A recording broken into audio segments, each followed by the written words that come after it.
एक middle class family की बेटी मोनिका शादी के बाद अपने साथ दहेज में कुछ ज़्यादा सामान नहीं ला पाई थी।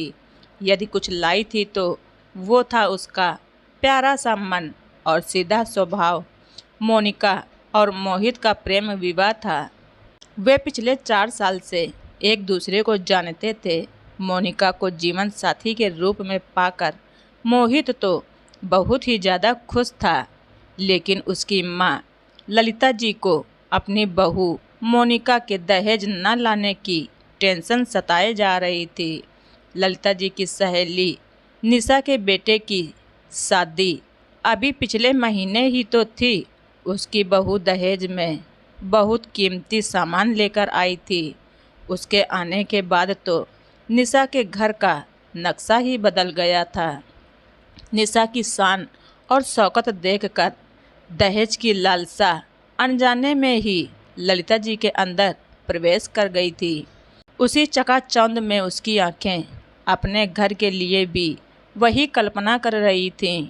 घर के सामने खड़ी बड़ी सी गाड़ी, कीमती सामान और खूब सारा पैसा, सब कुछ उल्टा ही हुआ।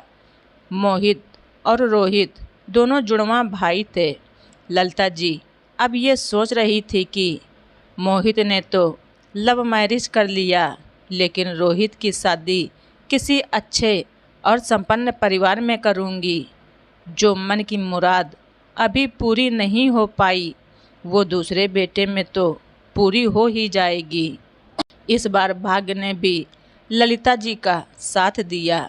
रोहित के लिए ऐसे ही संपन्न परिवार से रिश्ता आ गया।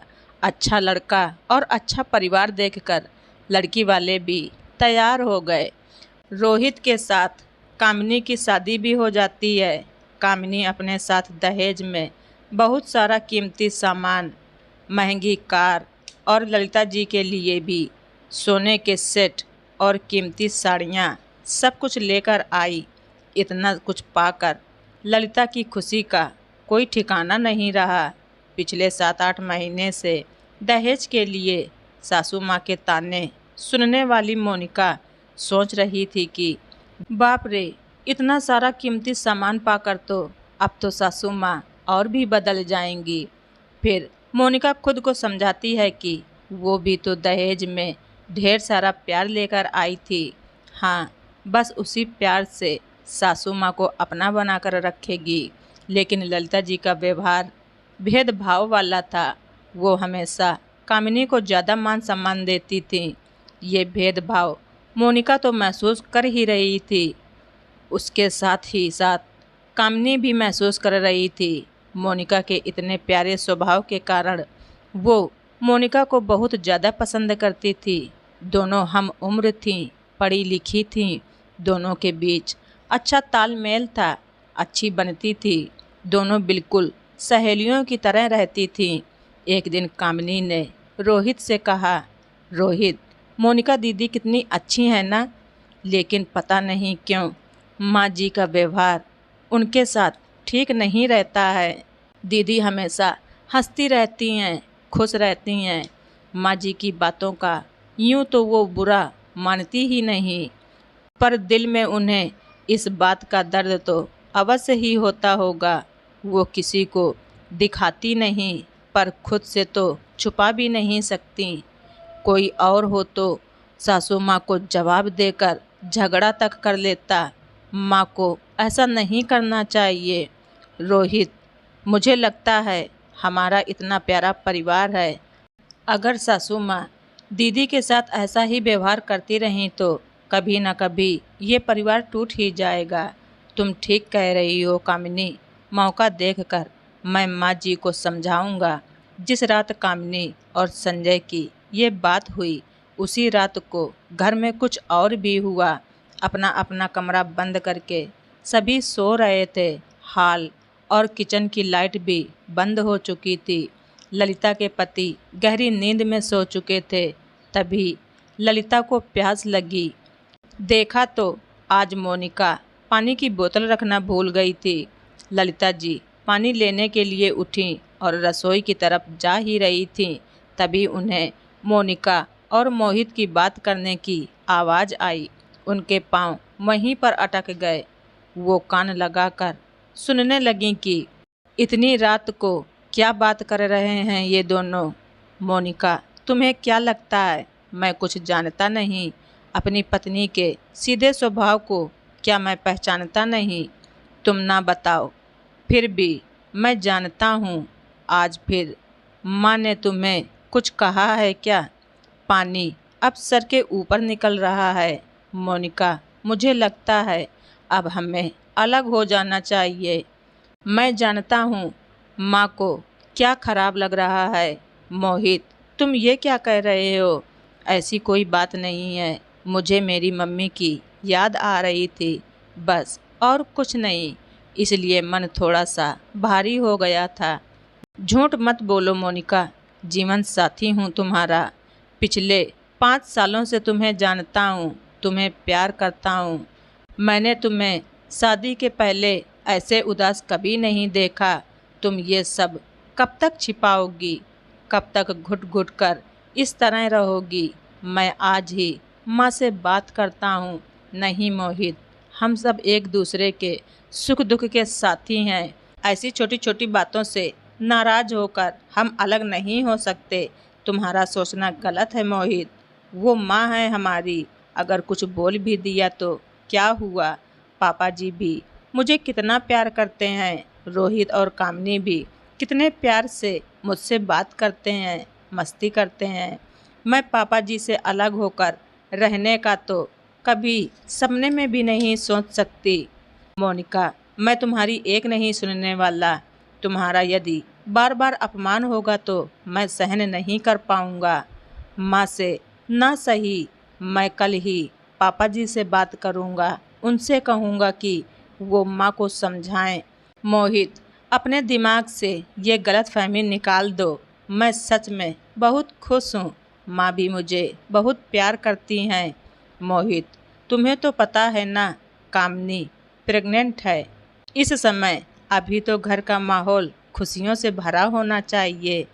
और तुम्हारा मन मोनिका, मैं जानता हूँ अपने कमरे से बाहर तुम कितना हंसता हुआ चेहरा लेकर जाती हो।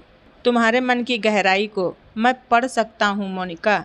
अब मैं तुम्हारी एक नहीं सुनने वाला। कल सुबह मैं पापा जी से बात करूँगा।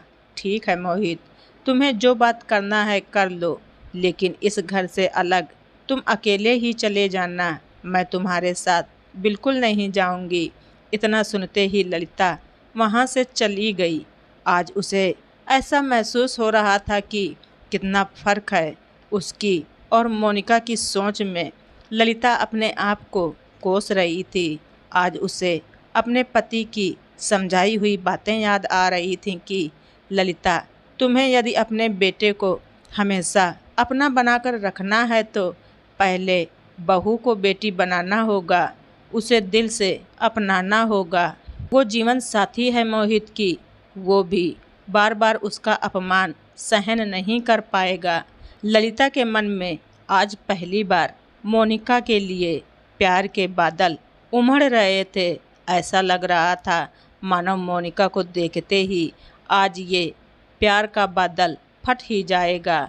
ललिता के मन ने अंदर से अपनी गलती स्वीकार कर ली थी। वो सोच रही थी थोड़े से पैसे और चंद सामान के लिए वो इतना गिर गई थी। उनकी असली दौलत मोनिका और उसका बेशकीमती प्यार है, जिसे उन्होंने कभी महसूस ही नहीं किया। वो प्यार लुटाती रही और वो उसके बदले में हमेशा उसे नीचा दिखाती रही। अपनी पत्नी की बातें सुनने के बाद मोहित के मन में उसके लिए और भी ज़्यादा इज्जत बढ़ गई। मोनिका और मोहित देर रात तक बातें करते रहे। इसलिए दूसरे दिन मोनिका रोज की तरह जल्दी उठ ना पाई।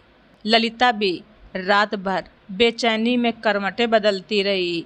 वो सोच रही थी इतने दिनों तक उसे मोनिका की अच्छाइयाँ क्यों दिखाई नहीं दी, क्यों उसने अपनी आँखों पर पट्टी बांध रखी थी, क्यों उसके दिलो दिमाग पर दौलत छाई रही थी। आज यदि मोहित की बात मानकर मोनिका तुरंत ही हाँ कह देती तो मोहित अपना अलग परिवार बसा लेता और हमसे दूर हो जाता। तब लोग उन्हें ही बुरा कहते, खास तौर पर मोनिका को। लेकिन उसकी असली गुनहगार तो मैं खुद ही थी। इतने में पतिदेव ने करवट ली और कहा, ललिता जाग रही हो क्या? हाँ, क्या हुआ? थोड़ा पानी पिला दो। पानी देने के बाद वो वापस सोच में पड़ गई। इतनी पढ़ी लिखी होकर भी उसने ये क्या कर डाला? वो खुद भी तो एक मिडिल क्लास फैमिली से है, वो भी दहेज में 4-5 जोड़ी कपड़े और 4-5 बर्तन ही तो लेकर आई थी। फिर भी सासू माँ ने कभी उसे कुछ नहीं कहा और ना ही कभी ताना मारा। इतना सोचते सोचते ललिता जी उठ बैठी। उसने सोचा कि अब उसे जल्दी से जल्दी अपनी गलती सुधारनी होगी। उसका व्यवहार जैसा छोटी बहू कामिनी के साथ है, वैसा ही बड़ी बहू मोनिका के साथ भी होना चाहिए। इन्हीं सब ख्यालों को अपने अंदर संजोए ललिता सुबह होते ही उठ गईं और आज सबसे पहले रसोई में भी पहुंच गईं। जैसे रोज मोनिका सबके लिए चाय बनाती है, उसी तरह आज ललिता जी ने सभी के लिए चाय बनाई। चाय की ट्रे लेकर सबसे पहले वो मोनिका के कमरे में गईं और दरवाज़ा खटखटाया। मोनिका बेटा उठो, दरवाज़ा खोलो। मोनिका घबरा कर उठी और दरवाज़ा खोला। सामने सासू माँ को देखा जो चाय की ट्रे लेकर खड़ी थी। अरे माँ, आप मुझे उठा देती तो मैं चाय बना लाती। क्यों बेटा, माँ हूँ तुम्हारी, क्या मैं चाय बनाकर नहीं ला सकती? ललिता जी की आवाज़ सुनकर मोहित भी उठ बैठा। मोनिका आश्चर्य भरी नज़रों से सासू माँ को देखे ही जा रही थी। उसकी आंखें मानो एक ही जगह अटक कर रह गई थीं और वो कहीं ख्यालों में खो गई थी। ललिता जी कहाँ? मोनिका बेटा कहाँ खो गई? ये लो, मोहित के साथ बैठकर चाय पी लो, वरना ठंडी हो जाएगी। मोनिका और मोहित अपनी माँ का नया और परिवर्तित रूप देखकर फूले नहीं समा रहे थे। मोनिका तो मानो बिना मांगे भगवान ने सब कुछ दे दिया हो, ऐसा लग रहा था। ये परिवर्तन एक ही रात में कैसे आ गया, ये सोचने समझने की उन्होंने कोशिश भी नहीं की। अपने अंदर के इस परिवर्तन से ललिता को इतनी खुशी मिल रही थी जिसकी उसने कभी कल्पना भी नहीं की थी। अपने मन के दोष, लालच, भेदभाव, वो सब कुछ निकाल कर आज ललिता बहुत हल्का महसूस कर रही थी। ललिता को 2 साल लग गए मोनिका को बहू से अपनी बेटी बनाने में।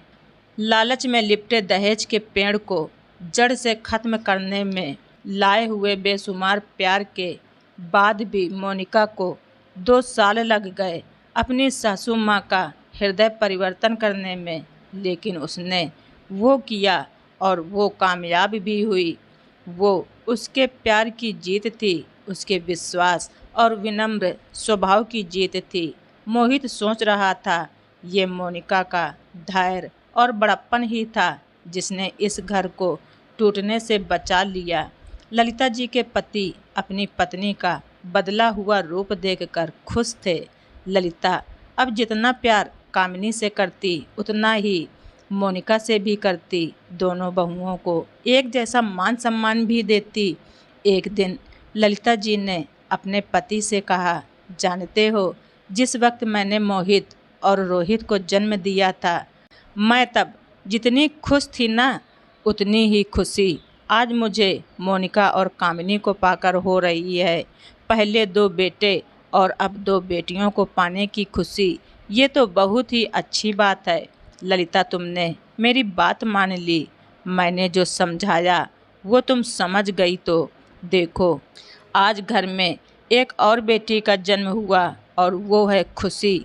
ये हमारे पैदा करने से आती है और यदि इसे संभाल कर रखें तो ये कहीं भी नहीं जाती, हमेशा हमारे साथ रहती है, जो हमें शक्ति भी देती है। और ललिता अपने पति की बातें सुनकर मुस्कुरा रही थी, मगर उसने अपने पति की इस खुशी को ख़त्म नहीं होने दिया कि वो उनके समझाने से समझ गई। उस रात के राज को ललिता जी ने राज ही रखना ठीक समझा। तो दोस्तों, आप सभी लोगों को हमारी ये स्टोरी कैसी लगी कमेंट बॉक्स में ज़रूर लिखें। चैनल पर नए हैं तो सब्सक्राइब करना ना भूलें। धन्यवाद। रिचा वाइस।